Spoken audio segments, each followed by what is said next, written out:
Ya, mandi sunnah itu ada 17. Ini mesti tahu ibu-ibu. Mandi sunnah itu ada 17. Saya jelaskan dulu sedikit ya, apa-apa semua itu sebagai pembuka saja. Ya. 17 macam mandi tadi. Yang pertama, mandi pada hari Jumat. Jam berapa afdalnya? Afdalnya mandi Jumat dimulai pada waktu fajar. Oke?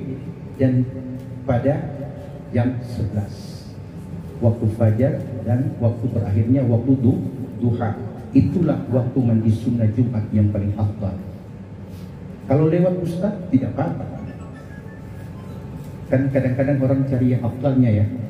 Nah, kemudian selain mandi Jumat, sunnah Jumat, mandi apa lagi? Ya, mandi hari raya. Hari raya apa itu? Hari raya Idul Fitri dan hari raya Idul Adha. Jam berapa mandi sunnah pada hari raya? Sama, ya, sama awalnya, tapi beda akhirnya. Karena sholat Idul Fitri dikerjakan pada waktu biasanya jam 7 atau jam 8. Kemudian hari raya Idul Adha. Perbedaan Idul Adha dan Idul Fitri, cara keluar rumah ibu. Kalau kita mau pergi sholat di masjid atau di lapangan, ya, keluarnya harus dari pintu dan masuknya harus dari arah yang berbeda. Itu sunnah. Ustaz, orang rumah cuma satu pintu. Itu tentu lain lagi. Biasa ada rumah-rumah ada pintu darurat, ya, pintu samping. Itu sunnahnya seperti itu. Masuk keluar dari rumah sesudah mandi itu dari pintu depan, dan masuknya nanti dari pintu yang berbeda sesudah pulang sholat. Bisa dipahami ibu? Kemudian sunnah mandi pada waktu kita mau minta hujan. Kemarau, kita disuruh keluar lapangan pakai sorban bagi laki-laki. Sorbannya ditaruh di kiri. Itu sunnah. Namanya untuk sholat istisqa, sholat minta hujan, taruh di kiri. Dari mulai selesai mandi sampai di lapangan atau di masjid, disunnahkan seluruh penduduk untuk membaca istighfar. Minta ampun kepada Allah, karena kemarau itu juga kadang-kadang sebagai hukuman Allah kepada penduduk negeri. Istighfar. Nanti setelah sampai di lapangan, di masjid, khatib naik mimbar, maka disunnahkan pindah sorbannya di sebelah kanan. Itu caranya sholat istisqa. Berikut sholat khusuf. Khusuf itu gerhana matahari. Ada pemberitahuan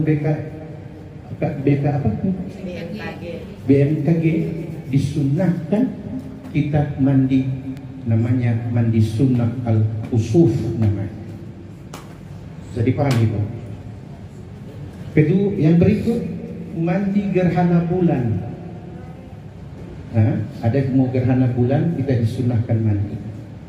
Berikut mandi bagi pegawai syarat yang selesai melaksanakan fardu kifayah. Habis kasih mandi jenazah, sunnah bagi dia untuk mandi sunnah. Memandikan jenazah mesti kita harus bersih dulu. Kita istinja, kemudian kita wudhu, karena tidak mungkin tempat kotor dibersihkan dengan kain kotor. Itu kadang-kadang mayat bau. Baunya sesudah dimandikan bukan karena apa? Yang memandikan tidak bersih.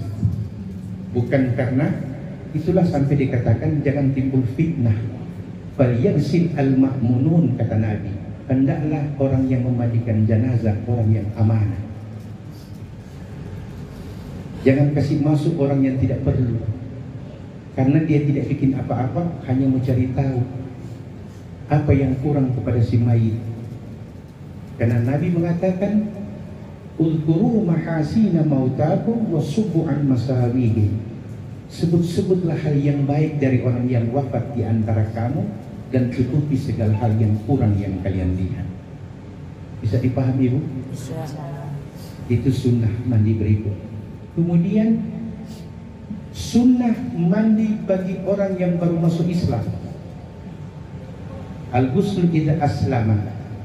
Jadi kalau ada mu'allafah disunnahkan mandi. Jadi mandinya itu bukan wajib, Ibu ya. Sunnah. Kemudian orang yang gila, kemudian tiba-tiba sadar, maka disunnahkan mandi sunnah. Orang yang dapat epilepsi, hilang akal sesaat, kemudian dia sadar, sunnah dia mandi. Bisa dipahami, Bu? Kemudian mandi ketika hendak memakai ihram, ya, memakai ihram, baik itu ihram umrah ataupun untuk haji, sunnah mandi. Kemudian sunnah mandi ketika memasuki kota Makkah, berarti dari luar, entah itu dari Madinah kah atau dari mana.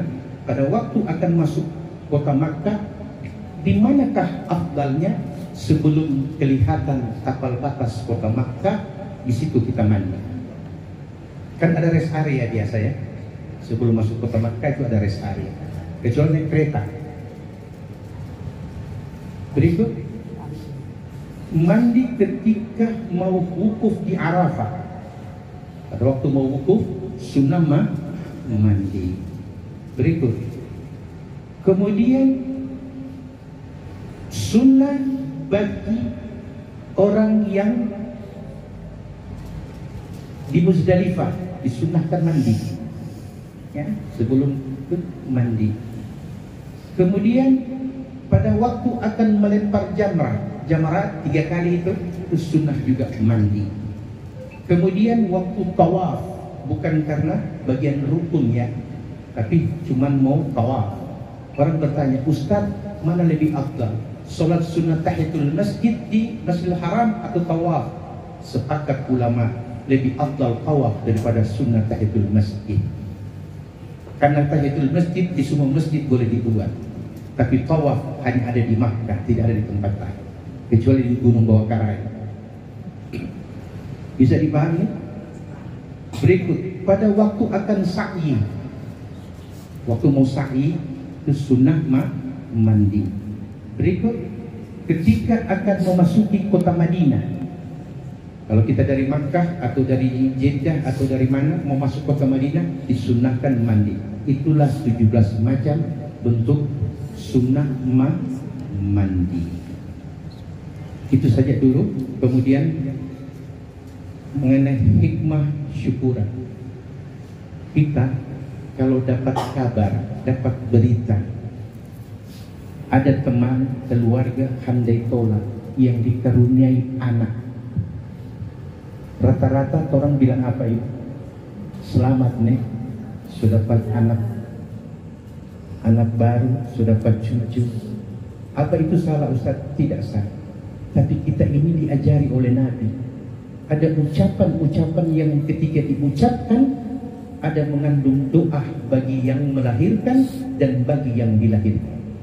Contoh, oh dengar si ibu fulana binti fulan baru saja melahirkan, kita pergi besuk. Apa yang kita ucapkan? Kita ucapkan barakallahu fil mawhub. Kemudian wa syakartal wahid wa ruzikta birrahu wa asyudda balaghahu. Artinya, barakallahu laka fil mawhub, semoga anak yang Allah berikan kepadamu, Allah berikan keberkahan kepadamu dan kepada anak itu. Nanti saya jelaskan kenapa mesti berkah, bukan rahmat. Ada perbedaan tuh ya. Berikut. Wa syakartal wahib, engkau yang mendapati anak, kau mesti bersyukur. Oke.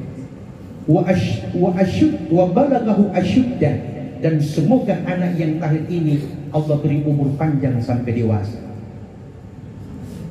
Oke.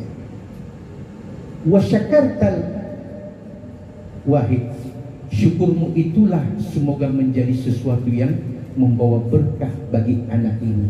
Ibu, kenapa orang yang baru lahir dan orang yang baru kawin ucapan berkah bukan rahmat? Saya kasih contoh.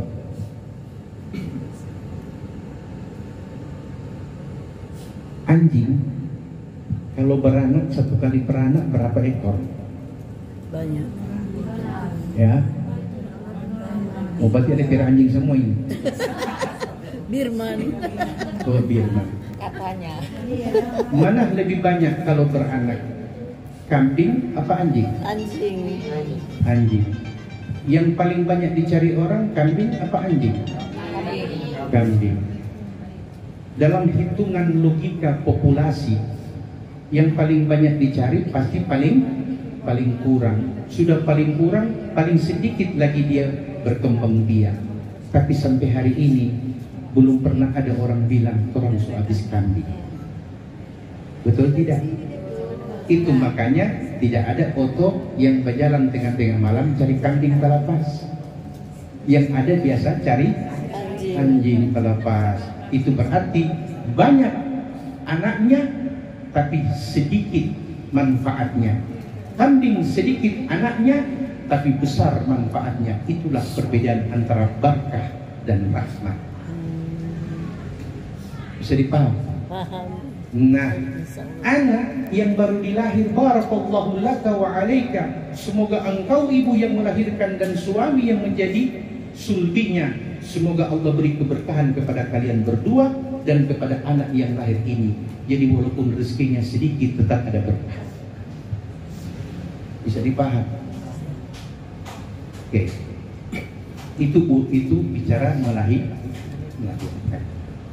Sekarang bagaimana dengan orang yang diberi usia oleh Allah dan dia mau bersyukur setiap tambahan usia itu, yang kita sebut dengan tambah usia. Apakah dalam Islam ada hal seperti itu? Secara nas, secara hukum agama tidak ada yang disebutkan jelas seperti itu. Tetapi tidak dilarang oleh agama bila kita mengadakan syukuran sebagai tanda syukur kepada Allah, karena dengan bertambahnya usia Allah telah memberikan kita rezeki dan rahmatnya. Bisa dipahami? Kemudian umrah.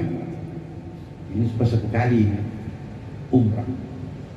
Umrah itu ada berapa macam? Ya. Umrah cuma dua, umrah wajib dan umrah sunnah. Haji ada berapa macam? Haji wajib dan haji sunnah. Ingat ibu, bagi mereka yang punya kemampuan wajib, belum pernah umrah dan haji, tapi belum masuk musim haji, maka dia hukumnya jatuh wajib untuk kerjakan umrah. Umrah itu hukumnya wajib bagi yang mampu, bukan sunnah. Kenapa wajib? Karena belum masuk musim haji. Umrah di waktu-waktu di luar haji boleh dikerjakan. Tapi ingat ibu, umrah pertama itu jangan sampai kita tidak ikuti aturan, baik rukun dan sunnah-sunnah muakkadah. Kenapa begitu? Karena ibu tidak bisa memperbaiki kesalahan umrah pertama dengan umrah kedua. Kenapa? Tidak mungkin yang sunnah memperbaiki yang wajib. Sholat subuh berapa rakaat ibu? 2. Saya lupa atau saya sengaja atau tidak sempat sholat subuh 2 rakaat. Boleh saya ganti dengan 200 rakaat sholat sunnah fajar? 2 2.000 rakaat, 20.000 rakaat tidak bisa menutupi 2 rakaatnya subuh. Sama dengan umrah wajib. Makanya orang umrah itu yang mesti dijaga itu lidah. Wala tajassasu, jangan cari-cari kesalahan orang. Wala yaqtab ba'dukum ba'da, jangan engkau bergibah antara satu dengan yang lain waktu melaksanakan umrah. Karena ibu, kalau itu kita lakukan dengan sengaja, umrahnya sah secara syariat, tapi nilai di hadapan Allah nol kata Quran. Jadi kalau ada teman, ibu punya kawan, keluarga baru mau umrah wajib, baru pertama suruh dia paham betul tata cara umrah, karena dia tidak banyak tata cara umrah. Yang repot itu haji, karena ada tanggal-tanggal tertentu jamaah haji itu harus berangkat dari sini, begini dan begini. Bisa dipahami Bu? Nah, terus Ustadz, apa yang saya lakukan ketika saya sudah umrah yang kesekian kali? Oke? Nah, umrah yang kesekian kali itu untuk menutupi kalau ada kekurangan-kekurangan sunnah yang ada di umrah. Bisa dipahami Bu? Nabi mengatakan, ini dalam sabda Rasul, Nabi mengatakan, inna awwala ma yuhasabun nas min a'malihimus salah. Yaqulu rabbuna li malaikatihi unduru li 'abdihi faridatahu atammuha am naqsuha. In kana tammat kutibat lahu tammah wa in kana intaqasah minha syai'a unduru li 'abdi hal huwa min tatawwu'. In kanat lahu tatawwu' atimmu faridatahu min tatawwu'ihi. Kata Nabi, di hari kiamat nanti yang pertama akan ditanya dan diperiksa Allah adalah 5 waktu. Ini Allah akan tanya lebih dulu, dia belum tanya yang lain. Kemudian Allah berfirman, kata Nabi kepada malaikat, hai malaikat, periksalah sholat fardunya hamba, sempurna apa kurang. Kalau sempurna, maka kata Allah, catat dan tulis pahala 5 waktunya sempurna. Tapi kata Nabi, jikalau sekiranya waktu sholat ada yang kurang, ya, entah dia kurang bacaan tasbihnya atau kurang dan lupa 23 rakaat, asyak fis salat namanya, maka yang kurang-kurang ini, kata Allah kepada malaikat, kalau sholat 5 waktunya ada yang kurang, periksa dan teliti sholat sunnahnya hambaku. Kalau dia ada sholat sunnah, in kana lahu tatawwu', maka Allah katakan kepada malaikat, ambil pahala sholat sunnahnya dan tutupi apa yang kurang sunnahnya di wajib. Jadi fungsi dan makna arti daripada sunnah dalam agama adalah untuk menutupi yang kurang di wajib. Baru Nabi katakan terakhir, Nabi katakan wadzalika khairul a'mal. Sesudah sholat, maka Allah akan periksa sama caranya dengan amal-amal yang lain. Makanya coba ibu perhatikan, di dalam Islam kalau ada wajib pasti ada sunnah. Syahadat, ada syahadat wajib, ada syahadat sunnah. Orang masuk Islam wajib tidak syahadat? Wajib. Orang tahiyat itu wajib tidak syahadat? Wajib. Kalau syahadat sunnah, pada waktu ijab kabul. Sesudah syahadat apa lagi? Salat 5 waktu, kan rukun Islam ada 5. Syahadat, kemudian salat 5 waktu. Ada sunnah tidak? Ada qabliyah, ada ba'diyah. Baru apa lagi? Zakat. Ada zakat wajib, ada sunnah. Kemudian puasa, ada puasa wajib di bulan Ramadan dan puasa nazar atau puasa kafarat, dan ada puasa sunnah Senin, Kamis dan Yaumul Bid. Ada lagi namanya haji wajib, dan ada haji sunnah, umrah wajib dan umrah sunnah, dan begitu semuanya pasti ada sunnah. Jadi sunnah itu adalah rahmat Allah kepada kita umat Islam. Allah ingin setiap orang yang datang kepadanya sempurna nilainya di hadapan Allah kalau ada sunnah. Tapi yang kebanyakan orang lebih banyak bikin yang sunnah daripada yang wajib. Seringkali kasih tinggal wajib. Nah, kalau yang wajib dikasih tinggal, sunnahnya ada, itu sunnah menutupi apa? Untuk apa itu sunnah? Tidak ada yang bisa menutupi itu. Bisa dipahami Bu? Berikut. menggunakan istilah-istilah sunnah, hati-hati ibu. Kenapa? Ibu pernah dengar kata sunnah muakkadah? Pernah? Pernah dengar sunnah gabliyah, sunnah nawafil? Ya? Ya, pernah dengar ini? Itu beda. Sunnah ab'ad, sunnah hayat. Istilah-istilah ini jangan sampai disalah paham. Sunnah muakkadah artinya sunnah yang sangat dianjurkan, tapi dia berada di luar ibadah pokok. Seperti apa contohnya? Puasa Senin Kemis, sholat tahajud, sholat fajar, itu sunnah muakkadah. Oke? Itu berada di luar sholat. Kalau sunnah ab'ad, itu sunnah yang ada di waktu kita sementara ibadah. Contoh, tahiyat awal sunnah apa? Rukun. Tahiyat awal kalau kita kerjakan sholat 4 rakaat, 3 rakaat, ya, tahiyat awal itu sunnah, namanya sunnah muakkadah, karena dia ada di dalam bagian rangkaian sholat. Bagi orang yang bermadhab Syafi'iyah, kunut sunnah muakkadah apa bukan? Sunnah muakkadah. Apa? Sunnah ab'ad. Oke. Sunnah muakkadah, kalau ibu tidak kerjakan tahajud, tidak puasa Senin Kemis, tidak ada konsekuensi hukum. Kalau ibu bikin dapat pahala, tidak buat tidak dapat apa-apa. Tapi sunnah ab'ad, kalau ibu tinggalkan ada konsekuensi hukum. Apa itu? Ketika lupa kunut, sujud sahwi.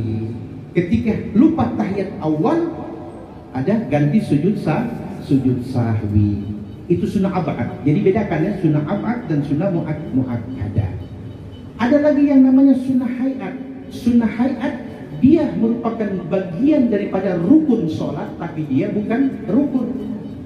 Contoh, waktu ruku baca apa dibaca waktu ruku? Subhana rabbiyal azimi wa bihamdi. Berapa kali ibu? 3 kali. Kalau kita lupa tidak perlu diulang. Cukup sebelum atau sesudah salam kita ucapkan istighfar 3 kali. Kalau sunnah hayat yang ditinggalkan. Jadi jangan asal-asal sebut, ini kok sunnah muakkadah, ini sunnah ini. Tidak, beda. Makanya gunanya majlis taklim itu belajar hal-hal yang begitu. Ya, bisa dipaham bu? Berikut. Sehubungan dengan tadi musibah. Ibu-ibu mengatakan almarhumah tadi ada bawa sate ke sini dan berangkat. Apa kata Nabi? Mau dengar apa kata Nabi? Nabi mengatakan begini: idza aradallah ruhal abdihi, apabila Allah akan mencabut ruh seorang hamba di suatu tempat, faja'ala laha ilai bi ardin hajatan. Apabila Allah menghendaki seseorang itu, Allah ambil ruhnya, maka Allah akan jadikan di suatu tempat ada hajatnya, sehingga orang itu pergi ke situ, karena disitulah malaikat maut menunggu dia untuk diwafatkan. Itu hadis Nabi. Ayat Quran surah Luqman ayat 34. Apa kata Allah? Wallahu indahu ilmus sa'ah wa yunazzilul ghaib wa ya'lamu ma fil arham wa ya'lamu ma taksibu gada wa ma tadri nafsun bi ayyi ardin tamut. Ada 5 kegaiban yang Allah tidak ajarkan kepada manusia sampai hari kiamat, yaitu kapan datangnya kiamat, berapa banyak air hujan akan Allah turunkan. Tidak ada yang bisa prediksi 2 galon, 3 galon. Kedua, tidak ada yang tahu apa yang ada dalam rahim. Apa ibu? Bukan siapa. Kata Quran, tidak ada yang tahu apa yang ada di dalam rahim. Kenapa bukan siapa? Kan orang. Ibu, seandainya Allah kasih tahu apa yang ada di dalam rahim seorang ibu, seorang wanita yang hamil, maka akan terjadi perbedaan kasih sayang. Kenapa? Apa songana? Kata apa toh? Jarang orang bilang siapa songana. Apa kok ngana? Itu menunjukkan bahwa yang dia tanya statusnya orang itu. Bisa dipaham? Seandainya yang ibu kandung itu RI 1, misalnya calon presiden anak pertama, kemudian hamil kedua ibu tahu ini bakal jadi tukang tagih parkir, kira-kira mau sama di kasih saya? Tidak. Yang RI 1 dapat perlakuan khusus karena calon presiden, karena ibu sudah diberitahu siapa yang ada dalam rahim. Maka Allah katakan tidak Allah ajarkan itu, supaya ibu tetap cinta kepada anak pertama, sayang kepada anak kedua, dan tidak dibedakan anak yang ketiga. Dan yang keempat, tidak ada yang tahu apa yang akan dia dapati di hari esok. Ada schedule, ada rencana, boleh, tapi tiba-tiba waktu molor, ya, dan banyak halangan. Allah tidak kasih tahu. Yang terakhir, wa ma tadri nafsum bi ayyi ardin tamut. Tidak ada satupun manusia yang tahu di bumi mana dia akan Allah wafatkan. Oke. Sebagai tambahan sedikit, almarhumah bawa kemari persiapan untuk di sini. Artinya di akhir hidupnya masih ada amal untuk orang baik. Bisa dipahami? Kita manusia, kata Nabi, innamal a'malu bil khawatim. Menilai seseorang jangan nilai di pertama, jangan juga nilai di sementara waktu berjalan. Tapi kalau ukur manusia ada pada akhir hidupnya, disitulah nilainya manusia. Makanya ada istilah husnul khatimah dan su'ul khatimah. Bisa dipahami, Bu? Barangkali itu saja dulu yang bisa disampaikan. Sebelum saya tutup, mungkin ada pertanyaan ibu-ibu, 1, 2.